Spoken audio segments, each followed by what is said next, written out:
forms of dress, like there's just you just can't draw a straight line and say this has to be this way and that has to be that way. Nobody on earth does that, right? Like the only people who adhere to such strict standards are the progressive iterations of different cultures, and even then. Yep, that's me. Talking about the attitude some African people have toward cross dressing men on a recent episode of Two Bees in a Podcast. Now, if you're wondering exactly what I am trying to say here, believe me, I was wondering the same thing too as I spoke. Like, no one does that except the progressive people of different cultures. What? So, anyway, luckily for us all, my drill sergeant of a brain fixated on that moment of lack of clarity and has been harassing me since then to address it. So, if you've ever wondered whether it is African for men to wear women's clothing and vice versa, stick around for the next month. Hello, friends, and welcome to the Mythological Africans podcast, where we read and talk about stories from African mythology and folklore. I am your host, Helen Nde.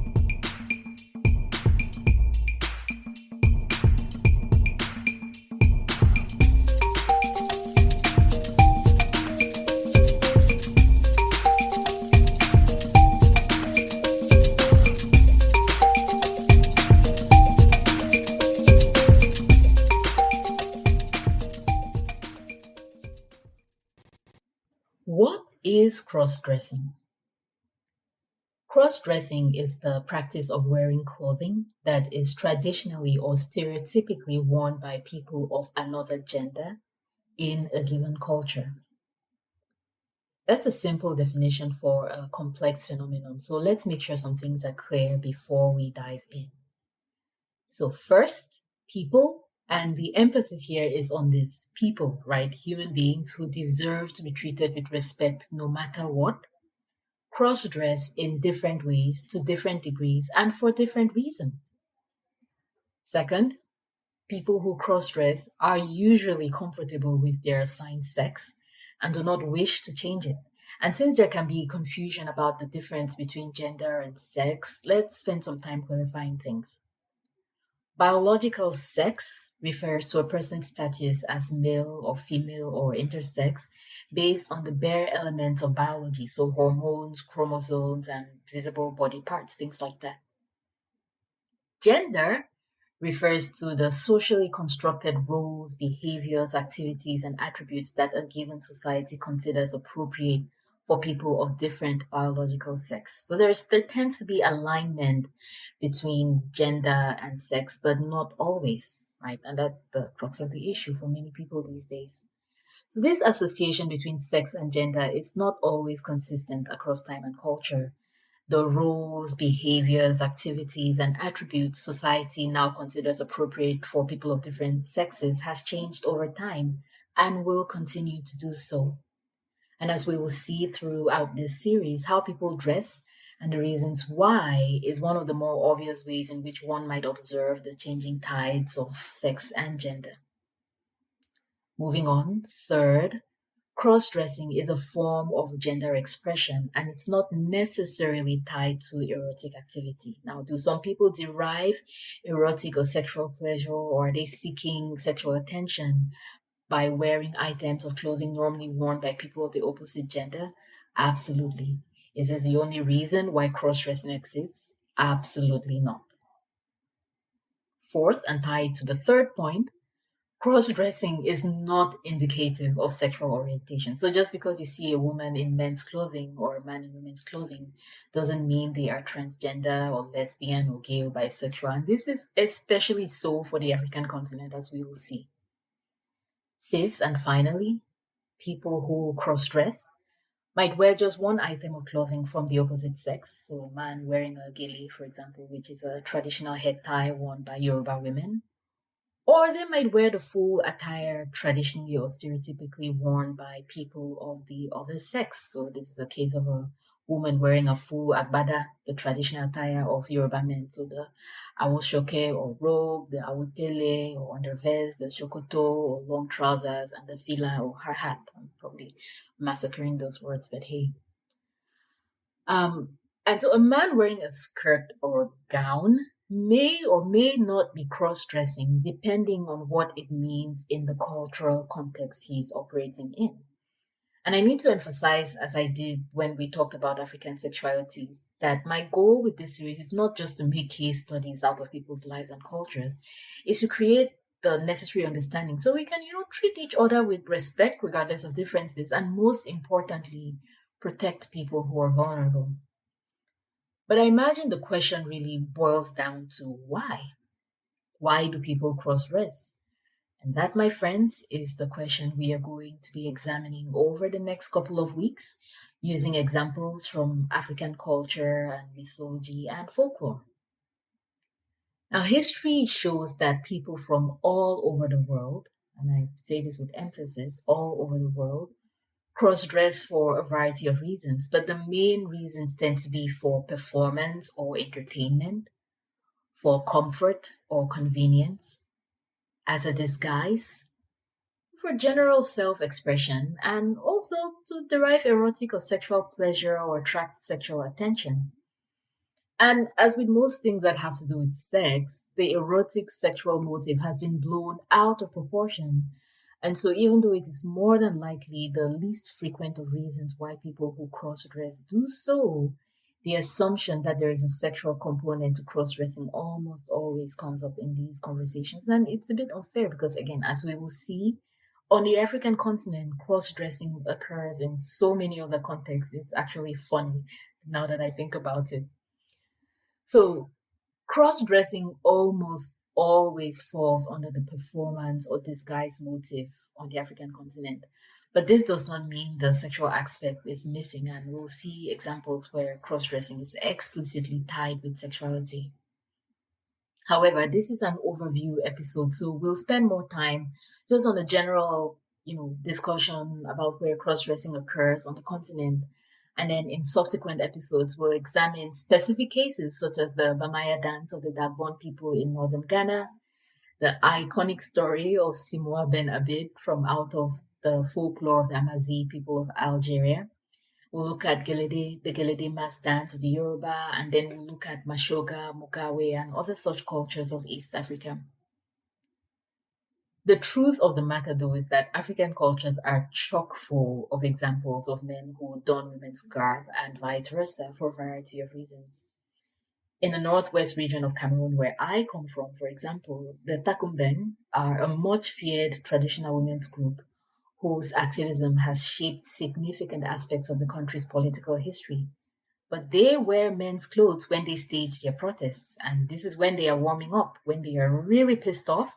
They strip naked, and that's when smart people know to run. Another such organization in Cameroon's northwest region is the Anlu of the Kom people, who the women also use men's clothing as a form of symbolic power reversal, and it extends to nudity as a form of protest. And in one oral tradition about the origins of the Anlu, the Kom people had been paying tribute to the Mejan people during the early period of their settlement at Lycom. And there is a whole mythology of how the Kom people came to find themselves at Lycom. They went from one place to another led by a woman. And so they were paying tribute to the Mejan people, and every year they would build a house at the Mejan chief's palace. But then it got a bit too much, so they decided to stop. And so the Mejan people invaded the Kom settlement while the Kom men were away on a hunting expedition, and their intention was to seize the women. Well, they must have forgotten that the Kom people actually thrive under the leadership of women. So the Kom women, through the Queen Mother's spies, found out what the Mejan people were about to do. So the women dressed up as men, and decorated themselves with vines and other plants, and confronted the advancing Mejang force with sticks and weapons. And the Mejang warriors saw them and thought that they were men, so they got afraid and ran away. And the oral tradition, at least one of the oral tradition, goes that this is how the Anlu women's organization came to be. The other place where you'll see cross-dressing on the African continent is in dance. And dance is especially interesting because it provides an arena for so much creativity and freedom in self-expression. Honestly, in my opinion, I think dance is one of the main places where African men get to live their best and most joyful and most carefree lives, even when, and dare I say, especially when they get to dress as women.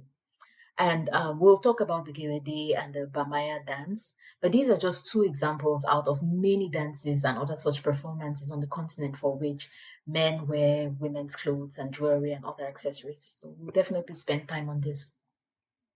Did you know that the great Queen Zinga of the Ndongo and Matamba, who successfully outmaneuvered the Portuguese for over 40 years, was known to dress as a man and keep a harem of young men who dressed as women and who she called her wives? What's interesting is this is not just a behavior peculiar to her situation as king, right? Because as king, she was king in the sense of how her people understood the gender. So she performed gender in that way. But it's known that the people in her kingdom, who just normally had men who dressed as women and performed the duties that women performed, could become wives to other men. So it wasn't a strange thing.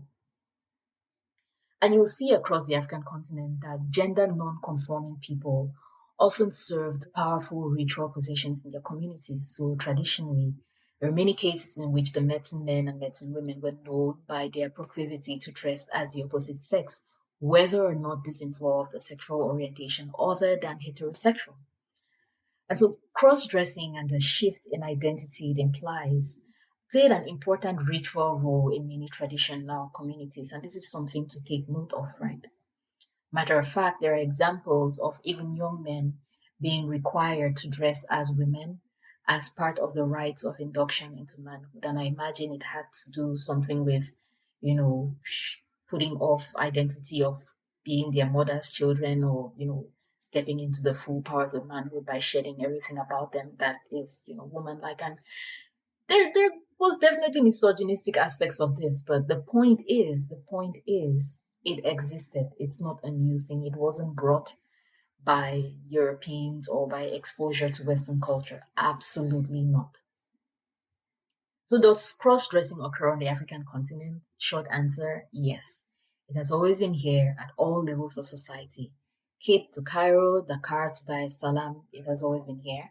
The problem tends to be that too often it is perceived as part of a sexual subculture, which, as all sexual cultures can be, predatory. So what is important is that we understand the context under which it occurred in the past, how it occurs now, and find ways to treat people with respect. And above all, protect the vulnerable people, because that's what it comes down to, right?